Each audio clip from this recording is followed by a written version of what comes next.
que até com essas alterações, com essas emendas, isso não venha a passar. Pode ser, como pensa o do senador Alexandre Vieira, de fazer um substitutivo que possa ser considerado nascido no Senado, criado no Senado, se for para a Câmara alterar, volta para o Senado de novo. Sabe quando alguém faz de discurso duro, posa de defensor da sociedade, fala em justiça e rigor, mas entrega um projeto que reduz pena de condenado e ainda abre brecha para crime violento e até sexual? Esse é o tal PL da dosimetria. Na Câmara dos Deputados, o texto passou, no atropelo, sem debate profundo. Mas bastou chegar ao Senado para começar o verdadeiro espetáculo: o desespero. Em entrevistas com senadores ao longo do dia, uma coisa ficou clara: o Senado não vai votar o texto como ele saiu da Câmara. O relator no Senado, Esperidião Amin, defende retirar os pontos mais polêmicos. Mas há resistência, porque o projeto afrouxa a progressão de penas, retomando a lógica de 1/6 da pena, cerca de 16%. O problema está na redação. Ela mantém percentuais maiores apenas para crimes dos títulos 1 e 2 do Código Penal. Muitos crimes com violência ficam fora. Segundo o Ministério da Justiça, isso pode beneficiar importunação sexual, exploração da prostituição e corrupção de menores. O senador Fabiano Contarato alertou que também podem entrar crimes ambientais com violência, abuso de autoridade e corrupção mediante violência.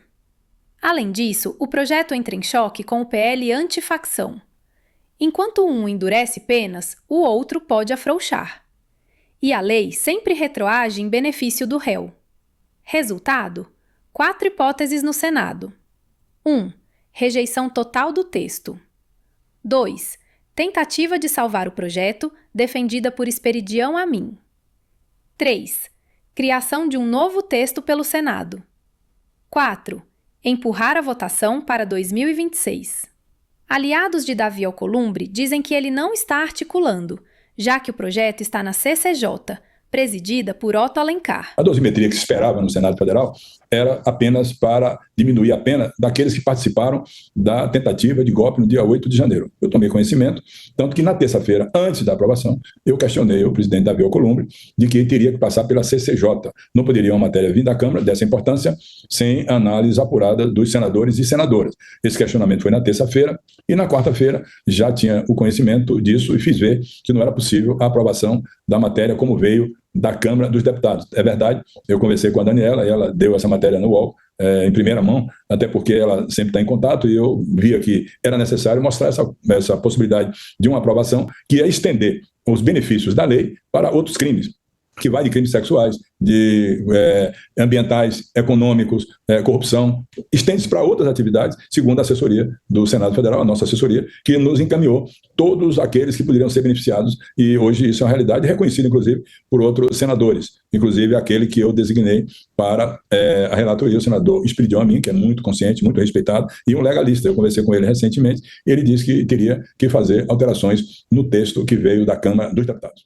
Algumas matérias vêm da Câmara, nós discutimos, aperfeiçoamos, melhoramos, volta para a Câmara bota exatamente como encaminhou para o Senado. Então essa dúvida existe entre os senadores, de fazer uma alteração no texto para ficar restrito àqueles que participaram do 8 de janeiro, e chegando na Câmara eles vão colocar exatamente como veio. Então, como já aconteceu em outra oportunidade, no Senado nós temos que ter essa preocupação. É bem provável que até com essas alterações, com essas emendas, isso não venha a passar. Pode ser, como pensa o do senador Alexandre Vieira, de fazer um substitutivo que possa ser considerado nascido no Senado, criado no Senado, se for para a Câmara alterar, volta para o Senado de novo. Agora, interessante é que essa pressa de fazer a toque de caixa na Câmara e mandar para o Senado, eles estão desconsiderando de que, olha, isso vai ainda para sanção do presidente Lula. Não vai dar tempo para fazer esse ano, absolutamente vai dar tempo para fazer esse ano. Então, é uma coisa que eu acho que passou esse ano inteiro se discutindo, para depois, de última hora, depois de um acordo, e esse acordo que fizeram lá na Câmara, o presidente Davi não tinha nem conhecimento da letra da lei, eu vim ter depois, quando questionei no plenário do Senado Federal, porque me chamaram a atenção do problema, passaram esse tempo para de última hora fazer e encaminhar um texto, que é um texto que, sinceramente, vai abrir a porteira para passar e diminuir a pena de muitos condenados, apenados por outras tipologias de crimes que estão no Código Penal. Nos bastidores, senadores admitem: esse projeto nem deveria ter sido votado. O senador Alessandro Vieira já anunciou que apresentará parecer pela rejeição total. Segundo ele, houve incômodo interno, agravado pelas manifestações públicas. A gente deve primeiro cuidar da rejeição desse projeto, como ele veio da Câmara dos Deputados, ele veio com problemas, ele atende a criminosos diversos daqueles que foram indicados na emenda, ou seja, ele não se aplica apenas para os condenados pelo 8 de janeiro. Isso é inaceitável. E a gente defende a rejeição porque a mera correção dos erros através de emenda gera a possibilidade e necessidade de retorno à Câmara dos Deputados, onde pode ser resgatado o texto original. E a gente tem que lembrar que a gente vem de uma sequência. A gente teve a PEC da blindagem, a gente teve uma antifacção com problemas, e agora a gente tem esse projeto também com problemas. E tem um ponto aí, Júlia, que me chama muita atenção e me incomoda, que é quase que um estelionato, porque as pessoas não vão ser libertadas no dia seguinte à votação. Não tem nenhuma razão para votar correndo na madrugada. Porque depois de aprovado nas duas casas, vai para sanção ou veto, e depois de sancionado, vai para a justiça, individualmente, fazer adaptação para cada caso. Então, infelizmente, ninguém vai passar o Natal, o Réveillon em casa com a família, como eu vi político falando. Não vai, porque tecnicamente é impossível. E não é mais lembrar que a gente tem projetos na casa tramitando há coisa de um ano, parecidos com esse, mas sem os vícios técnicos, e que não foram para frente porque a família Bolsonaro não queria. Porque as lideranças mais expressivas do PL não queriam, porque eles queriam anistia total. Então, é um momento complicado, a tramitação dos projetos muito atropelada, e a gente não tem como aceitar isso. Agora, mudar regras de uma forma geral, que é como a lei deve ser, aí sim, acho que é possível fazer. Mas tem vários projetos aqui, acho que o Moura apresentou, o Mourão apresentou, então os deputados têm vários. É porque se arrastou essa história toda até as vésperas do recesso, para se fazer uma aprovação de qualquer jeito, de um texto mal feito, mal construído, que a gente não tem como agora corrigir. A gente está começando esse diálogo agora, né? Está todo mundo chegando em Brasília, a última semana de trabalho do ano legislativo. A gente tem que ter essa cautela de diálogo, mas sem abrir mão daquilo que é essencial. A gente não pode endossar a legislação inadequada. A gente não pode abrir a possibilidade da retomada de um texto que foi mal construído e que abre brechas para criminosos, além daqueles que já foram deliberadamente destinatários da lei. E se a gente faz apenas um ajuste por emenda, acontece isso, vai voltar para os deputados, e aí eles vão votar como isso? Vai ser uma nova madrugada?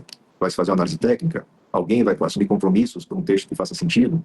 Eu acho que Brasília está precisando de um pouquinho mais de serenidade nas coisas. Fosse urgente, teria sido legislado ao longo do ano. Neste momento, essa legislação não gera nenhum efeito prático durante o período do recesso.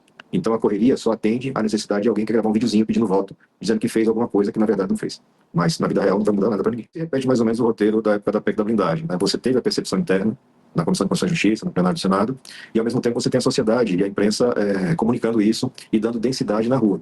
A cada vez mais, o Congresso perde credibilidade quando legisla dessa forma. Porque, na democracia, todo mundo tem direito a ter sua opinião e seu viés. Então, eu acho absolutamente razoável e legítimo que alguém defenda anistia, que defenda penas menores. Isso é democrático. O que não é democrático é você fazer legislação às 4 da manhã, em texto de alta complexidade, com um relator que não é uma pessoa que entende do tema. E aí você vai abrir brecha para a inserção de jabutis, de erros, de falhas, que atendem a que interesses? Porque essa tem que ser a pergunta do momento. Porque se não vai ajudar quem está preso, o magrinho nem o rico, eles não vão ser ajudados nesse período. Por que tem que votar correndo na véspera do Natal?